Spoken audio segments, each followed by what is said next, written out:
So in today's video, I'm going to show you how going slower in your downswing could actually help you hit the ball further.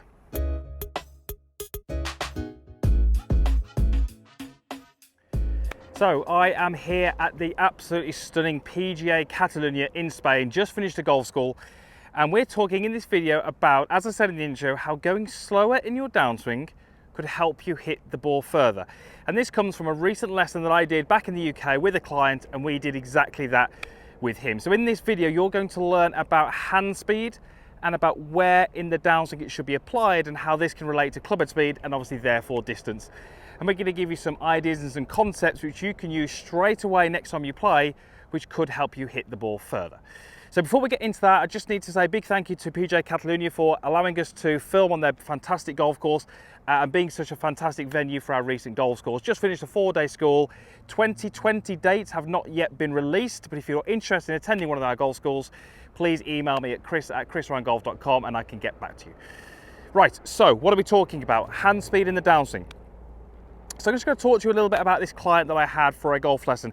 He wanted a little bit more distance with his driver, feeling that he wasn't really hitting the ball as far as he would like. And I would have tended to agree with that. He probably could have done with a bit more club head speed. So what we did is we got him to hit a couple of shots with his driver, and I noticed a couple of things that were happening in his golf swing.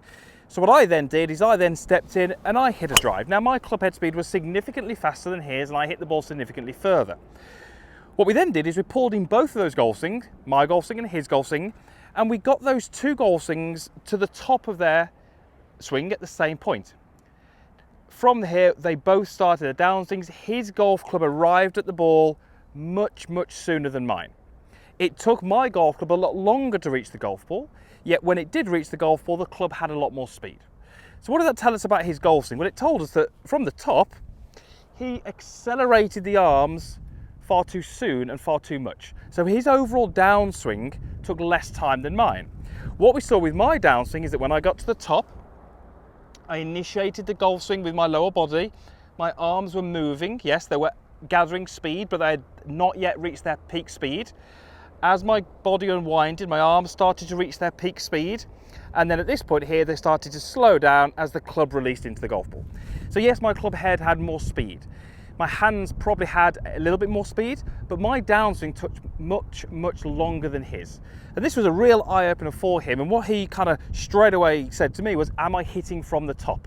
And the answer to that was yes, he kind of probably was. He was applying too much force to the golf club too early. His downswing was much quicker in time, but much slower in speed.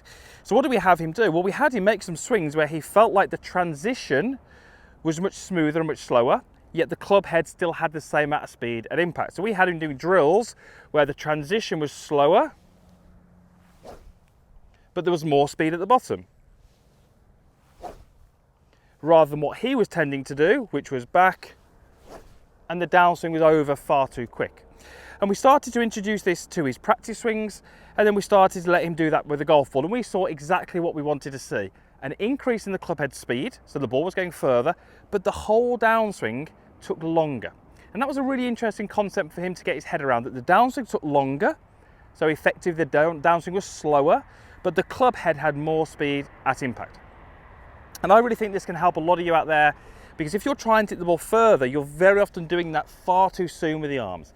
As soon as the arms accelerate too soon, we don't really engage the body. We don't really engage the hips, the legs. We don't use the body as we'd like to, and we aren't able to put the energy into the club that we would like. So let's go ahead and hit this one, but I really want you to start to think about that when you're practicing, about making the transition a little smoother, taking a little bit more time over that transition, and accelerating the club and the hands a little later in the golf swing.